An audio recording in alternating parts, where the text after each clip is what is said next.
Bharatiya Janata party Vadodara મહાનગર દ્વારા કોંગ્રેસના રાષ્ટ્રીય અધ્યક્ષ મલ્લિકાર્જુન ખડગેના નિવેદનના વિરોધમાં આયોજિત પ્રેસ કોન્ફરન્સના સમાચાર અહેવાલ નીચે મુજબ છે। વડોદરા ભાજપ દ્વારા મલ્લિકાર્જુન ખડગેના નિવેદન મુદ્દે પ્રેસ કોન્ફરન્સનું આયોજન શહેર પ્રમુખ જયપ્રકાશ સોનીની વર્તોમાં પ્રહાર કર્યો હતો। ભારતીય જનતા પાર્ટી વડોદરા મહાનગરપાલિકા દ્વારા તાજેતરમાં કોંગ્રેસના રાષ્ટ્રીય અધ્યક્ષ મલ્લિકાર્જુન ખડગે દ્વારા આપવામાં આવેલ એક વિવાદાસ્પદ નિવેદનને લઈને મહત્વપૂર્ણ પ્રેસ કોન્ફરન્સનું આયોજન કરવામાં આવ્યું હતું। આ કાર્યક્રમમાં પાર્ટીના શહેર સ્તરના ટોચના નેતાઓ અને મોટી સંખ્યામાં કાર્યકર્તાઓ ઉપસ્થિત રહ્યા હતા। પાર્ટીનું સત્તાવાર વલણ પ્રેસ કોન્ફરન્સને સંબોધતા વડોદરા શહેર ભાજપ અધ્યક્ષ ડોક્ટર જયપ્રકાશ સોની એ જણાવ્યું હતું કે ખડગેનું નિવેદન લોકશાહીની મર્યાદાનું ઉલ્લંઘન કરે છે અને જનતાની ભાવનાને ઠેસ પહોંચાડે છે તેવું છે। તેમણે આ નિવેદન અંગે પાર્ટીનું સત્તાવાર વલણ રજૂ કરતા તેની આકરા શબ્દોમાં નિંદા કરી હતી। રાજકીય સ્પષ્ટતામાં ડોક્ટર જયપ્રકાશ સોનીએ વર્તમાન રાજકીય પરિસ્થિતિ પર પ્રકાશ પાડતા જણાવ્યું કે વિપક્ષ મુદ્દા વિહીન હોવાથી આવા પાયાવિહોણા નિવેદનો કરી રહ્યું છે। પ્રેસ કોન્ફરન્સ દરમિયાન વિવિધ મુદ્દાઓ પર પાર્ટી તરફથી સ્પષ્ટતા કરવામાં આવી હતી અને ઉપસ્થિત મીડિયા પ્રતિનિધિઓના પ્રશ્નોના સચોટ જવાબ આપવામાં આવ્યા હતા। સૌને નમસ્કાર। આજની ભારતીય જનતા પાર્ટી વડોદરા મહાનગર આયોજિત આ પત્રકાર વાર્તામાં આપ ઉપસ્થિત રહ્યા આપ સૌ પત્રકાર મિત્રોનું પહેલા તો ખૂબ ખૂબ હૃદયથી સ્વાગત કરું છું। આ પત્રકાર વાર્તામાં મારી સાથે ઉપસ્થિત સિનિયર ધારાસભ્ય મંજલપુર એવા શ્રી યોગેશભાઈ પટેલ, અકોટા વિધાનસભાના ધારાસભ્ય શ્રી ચૈતન્યભાઈ દેસાઈ, સયાજીગંજ વિધાનસભાના ધારાસભ્ય શ્રી કેવુરભાઈ, વડોદરા મહાનગરના મહામંત્રી શ્રી લકુલેશભાઈ, મીડિયા વિભાગના ઇન્ચાર્જ શ્રી પાર્થભાઈ, શ્રી કિરણભાઈ ગુર્જર, પાર્થભાઈ સુરતી અને અન્ય સૌ મીડિયા વિભાગના કાર્યકર્તાઓ, આ પત્રકાર પરિષદ બોલાવવાનો જે મૂળ આશય છે કે હમણાં કેરળમાં ચૂંટણી દરમિયાન જે પ્રકારની ટિપ્પણી કોંગ્રેસના રાષ્ટ્રીય અધ્યક્ષ સિનિયર કહેવાય એવા નેતા મલ્લિકાર્જુન ખડગેજીએ જે પ્રકારની ભાષાનો ઉપયોગ ગુજરાતની જનતા માટે કર્યો એ વિષયને લઈને આજે આ પત્રકાર પરિષદ બોલાવવામાં આવી છે। પત્રકાર પરિષદ જે વિષય છે એ હું મૂકવાનો પ્રયત્ન કરું છું। આજે હું એક ગુજરાતી તરીકે આક્રોશ સાથે અહીં ઉપસ્થિત રહ્યો છું। કોંગ્રેસના રાષ્ટ્રીય અધ્યક્ષ મલ્લિકાર્જુન ખડગેજીએ કેરળ ખાતે જે ચૂંટણી સભા દરમિયાન અપમાનજનક શબ્દો વાપરીને ગુજરાતની જનતાને જે રીતે અપમાનિત કર્યા છે એનો અમે સખત શબ્દોમાં વિરોધ નોંધાવીએ છીએ, એને વખોડી કાઢીએ છીએ। કરોડો ગુજરાતીઓને અભણ અને મૂર્ખ કહેવા એ માત્ર એક શબ્દ નથી, પણ 6.5 કરોડ ગુજરાતીઓનું અપમાન છે, સ્વાભિમાન પર સીધો પ્રહાર છે। શું કોઈ કોંગ્રેસના નેતાઓને ગુજરાતીઓથી વાંધો છે?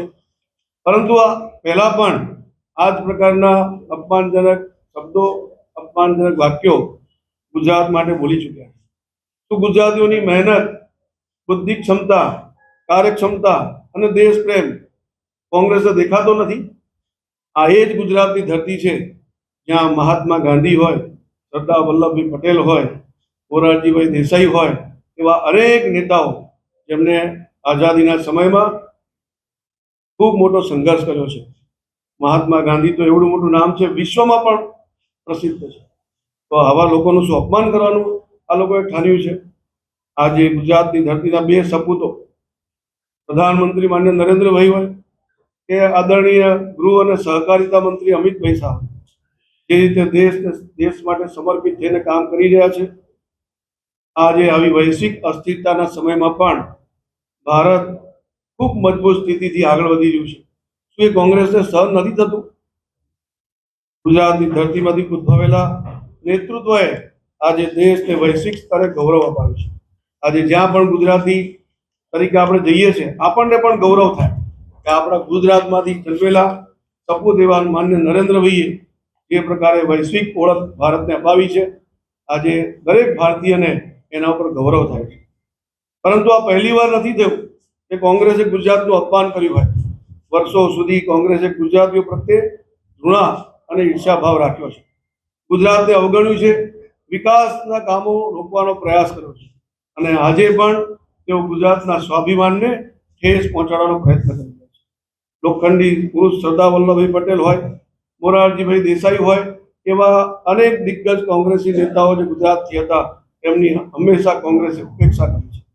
જ્યારે વડાપ્રધાન શ્રી નરેન્દ્રભાઈ મોદીએ એમના નેતૃત્વમાં વિશ્વની સૌથી ઊંચી પ્રતિમા સરદાર વલ્લભભાઈ પટેલ સાહેબની સ્ટેચ્યુ ઓફ યુનિટીનું નિર્માણ કેવડિયા કોલોની ખાતે કર્યું છે, ત્યારે પણ જ્યારે આ સ્ટેચ્યુ ઓફ યુનિટી બની રહ્યું હતું ત્યારે પણ કોંગ્રેસે એનો વિરોધ કર્યો છે.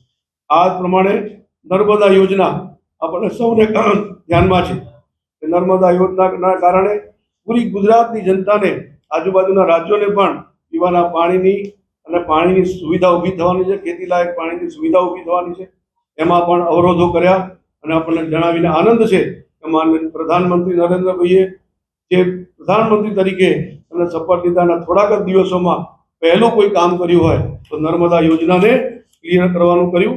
આજે નર્મદા યોજના થકી સૌરાષ્ટ્ર હોય કે ઉત્તર ગુજરાત હોય, દરેક જગ્યાએ પીવાના પાણીથી લઈને પાણીની વ્યવસ્થાઓ થઈ છે. અમે આને મુદ્દો બનાવવા નથી માંગતા, પરંતુ જરૂરથી જે રીતે આ ભાષામાં વાત કરી છે એનો જવાબ તો જરૂરથી આપીશું.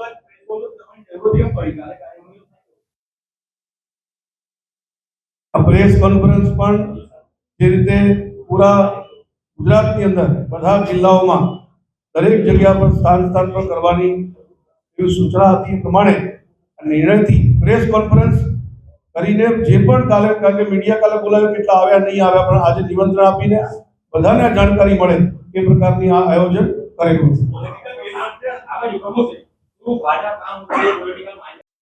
ભાઈ અમે તો કોઈ માઇલેજ લેવા નથી માંગતા, પણ અમને હવે મુદ્દા જેવો આપે છે તો શું કરી શકીએ. તમે ચૂંટણીના જાહેર સભાની અંદર એક રાજ્યની જનતાને મૂર્ખ અશિક્ષિત કેવી એ કેટલા ઊંચે યોગ્ય છે, આપણે એટલો વિચાર કરીએ. પત્રકાર તરીકે પણ હું ચોક્કસથી કહું છું કે તમે પણ આ સંદેશો કોંગ્રેસના નેતાઓને પહોંચાડો, થોડી સદબુદ્ધિ આપે કે આ જે રીતે સ્ટેટમેન્ટ છે એની સામે માફી માંગી. જ્યારે રાજનીતિમાં આપણે હોઈએ છીએ ત્યારે અચૂકથી ધ્યાન રાખવું જોઈએ, કારણ કે રાજનીતિ કરતી વખતે આપણે લોકો પાસે જવાનું હોય છે. જ્યારે જઈએ ત્યારે આપણે જનતાનો આવો અપમાન કરીએ, અને આ કોંગ્રેસના લોકોનું તો પહેલી વખત નથી. સોનિયા ગાંધી હોય કે રાહુલ ગાંધી હોય કે મણિશંકર અય્યર હોય કે હમણાં જ બિહારની ચૂંટણીમાં પણ મોદીજીના માતાજીને જે રીતે અપમાનિત કરવામાં આવ્યા હતા, આ તો એમનો પરંપરા રહી છે, સંસ્કૃતિ રહી છે. આવી નકારાત્મકતા વાળી રાજનીતિને ગુજરાતની જનતાએ ઓલરેડી નકારી ચૂક્યા છે, પણ મને લાગે છે કે શૂન્યાવકાશ તરફ જવા માંગે છે એવું મને લાગી રહ્યું છે. ખૂબ ખૂબ ધન્યવાદ. હંમેશા દેશ માટે કામ કર્યું છે અને આગળ પણ કરતા રહેશે, પરંતુ અપમાનનો જવાબ પણ ગુજરાતીઓ ખૂબ જ મજબૂતીથી આપશે. કોંગ્રેસની ગુજરાત પ્રત્યેની આ ઝેરીલી માનસિકતાને ગુજરાતીઓ સુપેરે ઓળખી ચૂક્યા છે, એટલે જ કોંગ્રેસની જનતાએ 30 વર્ષથી સત્તાથી દૂર રાખ્યા છે. જ્યારે ગુજરાતની જનતા આનો જવાબ સ્થાનિક સ્વરાજની ચૂંટણીઓમાં આ ગુજરાત વિરોધી કોંગ્રેસને જડબાતોડ જવાબ ગુજરાતની જનતા આપવાની છે. આ જે નિવેદન છે એ નિવેદનને ભારતીય જનતા પાર્ટી વડોદરા મહાનગર વતી હું વખોડી નાખું છું, ઘોર નિંદા કરું છું અને અપીલ કરું છું કે કોંગ્રેસી નેતાઓ ગુજરાતની જનતાની ગુજરાતની માફી માંગે, ભારતની જનતાની ભારતની માફી માંગે. ધન્યવાદ. અત્યારે જે વિષય છે પૂરી ગુજરાતની જનતાને અશિક્ષિત કહેવાનો વિષય છે. ગુજરાતની જનતા આજે પણ 82% લોકો આજે શિક્ષિત છે. ગુજરાતની જનતા અર્થતંત્રમાં પોતાના વેપાર, ઉદ્યોગ અને પરિશ્રમ એના કારણે આજે દેશમાં પણ નંબર 1 છે અને દુનિયામાં પણ અલગ ઓળખ બનાવી ચૂક્યું છે. ગુજરાતની જનતાની જે રીતના અપમાન કર્યું છે એ મુદ્દો અહીંયા ઉપસ્થિત થાય છે. કોંગ્રેસને આ અદેખાઈ આવે છે કે ગુજરાતના લોકો આવા કોઈ કાર્યો કરે તો એનો વિરોધ કરવો. વાયબ્રન્ટ ગુજરાત સમિટ દ્વારા પણ અનેક કંપનીઓ, મોટા મોટા ઉદ્યોગિક એકમો જ્યારે ગુજરાતમાં રોકાણ લઈને આવે ત્યારે કોંગ્રેસની એ વખતની તત્કાલીન યુપીએ સરકાર એમને ઇન્કમ ટેક્સને અનેક એવી સંસ્થાઓ દ્વારા નોટિસો ફટકારીને વિરોધ કરીને ડર પેદા કરે જેથી કરીને ગુજરાતમાં રોકાણ ન આવે. દેશના આર્થિક વિકાસમાં ગુજરાતીઓનું યોગદાન, ગુજરાત અને ગુજરાતીઓનું યોગદાન કોઈનાથી છૂપું નથી. એ આજે પણ એવું છે અને ભૂતકાળમાં આપણો ભૂતકાળ પણ આપણો એ જ પ્રકારનો ભવ્ય રહ્યો છે. દેશ વિદેશમાં ગુજરાતીઓએ પોતાની મહેનત અને બુદ્ધિથી ભારતનું નામ ઊંચું કર્યું છે. ગુજરાત આજે વિકાસ અને શાંતિનો પર્યાય છે. તેના મૂળમાં કરોડો ગુજરાતીઓ છે. ગુજરાતના લોકો શાંતિપ્રિય છે. તે એટલા માટે સ્થિરતા પણ છે અને સ્થિરતાના કારણે આજે ઔદ્યોગિક હોય, વેપાર ધંધા હોય, દરેક ક્ષેત્ર પર વિકાસ ગુજરાતનો થયો છે. તો પછી પ્રશ્ન એ ઊભો થાય છે કે શું ગુજરાતની જે સફળતા છે એ કોંગ્રેસના નેતાઓને ખટકે છે? મલ્લિકાર્જુન ખડગેજીનું આ નિવેદન કોંગ્રેસની હલકી માનસિકતા દર્શાવે છે. ગુજરાતીઓ આ પ્રકારની ભાષા ક્યારેય સ્વીકારી નહીં શકે. પરંતુ આપણને ધ્યાનમાં છે, પહેલા પણ આવા નકારાત્મક વિચારોથી કેટલાય નિવેદનો કોંગ્રેસના મોટા મોટા નેતા સોનિયા ગાંધી હોય, રાહુલ ગાંધી હોય કે કોઈ પણ એવા નેતા અનેક પ્રકારના નકારાત્મક વિચારો એમના આવા સ્ટેટમેન્ટ રજૂ કરી ચૂક્યા છે. ગુજરાતીઓ હંમેશા મહેનતથી પોતે કામ કરે છે અને દેશને સમર્પિત થઈને કામ કરે છે. ગુજરાતીઓ ક્યારે દેશને તોડવાની વાત નથી કરતા, જોડવાની વાત કરે છે. એવા અનેક ઉદાહરણો આપણે પ્રસ્તુત કરેલા છે. આજે દેશ અને વિશ્વમાં જ્યાં પણ તમે જશો ત્યાં ગુજરાતીઓ તમને મળશે તો વેપાર કરતા હશે. રોજગાર સર્જન કરો, નોકરીઓ આપી લોકોને રોજગારી મળે એના અવસરો ઊભા કરવા એ ગુજરાતીઓના લોહીમાં રહેલું છે. શું આવા ગુજરાતીઓને મૂર્ખ અને અશિક્ષિત કહેવું કેટલા અંશે યોગ્ય છે? આ નિવેદન માત્ર નિવેદન નથી, પરંતુ શરમજનક બાબત છે, શરમજનક ટિપ્પણી છે.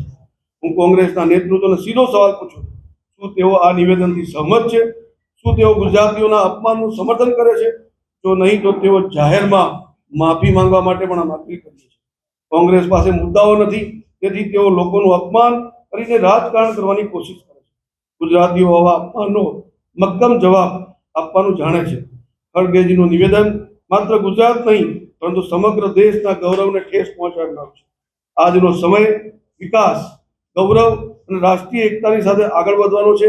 ત્યારે કોંગ્રેસ આવા અપમાનજનક વિભાજનકારી નિવેદનો આપી શું સાબિત કરવા માંગે છે? જે રાજ્ય દેશને વિકાસનું મોડેલ આપ્યું, જ્યાંની સ્ટાર્ટઅપ સંસ્કૃતિ, ઔદ્યોગિક પ્રગતિ આજે ભારતની અર્થવ્યવસ્થાની કરોડરજ્જુ છે, એ રાજ્યના લોકોને અભણ કહેવું એ ખડગેજીના પોતાનું બૌદ્ધિક દિવાળો દર્શાવે છે. જો ગુજરાતની જનતાએ કોંગ્રેસને વારંવાર નકારી છે તો એનો અર્થ એ નથી થતો કે જનતા મૂર્ખ છે. એનો અર્થ એ છે કે તમારી નીતિઓ અને તમારી દાનત બંનેમાં ખોટ છે. ખડગેજીએ જે ગુજરાતીઓને અભણ અને મૂર્ખ કહી રહ્યા છે તે ગુજરાતીઓનું ગુજરાત આજે દેશના વિકાસનું ગ્રોથ એન્જિન છે. તે ભારતની કુલ જીડીપીમાં 8%થી વધુનું નોંધપાત્ર યોગદાન આપી રહી છે. દેશના કુલ ઔદ્યોગિક ઉત્પાદનમાં પણ ગુજરાત 17% હિસ્સા સાથે અગ્રેસર છે, જે રાજ્યની મજબૂત ઉત્પાદન શક્તિ દર્શાવે છે. આ એ જ ગુજરાતીઓ છે જેની વ્યાપારિક સૂઝબૂઝને આજે આખી દુનિયા માને છે. સમુદ્ર કિનારાના વ્યૂહાત્મક ઉપયોગથી ગુજરાત એકલું જ આખા દેશોને 40% કાર્ગો હેન્ડલ કરવાની ક્ષમતા ધરાવે છે. પર્યાવરણની જાળવણી સાથે વિકાસ સાધતા ગુજરાતે દેશની કુલ રિન્યુએબલ એનર્જીમાં 16.50% જેટલો મજબૂત હિસ્સો મેળવ્યો છે. આજે ગુજરાત ડાયમંડ, કેમિકલ અને ટેક્સટાઇલ જેવા મહત્વના ક્ષેત્રમાં દેશનું લીડર સ્ટેટ બનીને વિશ્વભરમાં નામના મેળવી રહ્યું છે. ગુજરાતીઓના અવિરત પરિશ્રમ અને સરકારની સાનુકૂળ નીતિઓને કારણે સાણંદ આજે ઓટો હબ તરીકે પ્રસ્થાપિત થયું છે. રાજ્ય હવે આધુનિક ટેકનોલોજી તરફ ડગ માંડી રહ્યું છે, જેમાં સાણંદ અને ધોલેરામાં ટૂંક સમયમાં સેમિકન્ડક્ટર હબ બનવા જઈ રહ્યા છે. હું ખડગેજી અને કોંગ્રેસ હાઈકમાન્ડને પૂછવા માંગુ છું કે શું ગુજરાતનું ગૌરવ તમને આટલું ખૂંચે છે? શું ગુજરાતીઓનો પુરુષાર્થ તમને નથી દેખાતો? આ અપમાન માત્ર એક વ્યક્તિનું નથી, દરેક ગુજરાતીનું છે. અને ગુજરાતની પ્રજાની મહેનતનું જે પરિણામ છે એનું અપમાન છે. કોંગ્રેસે આ અહંકારની ભારે કિંમત ચૂકવવી પડશે.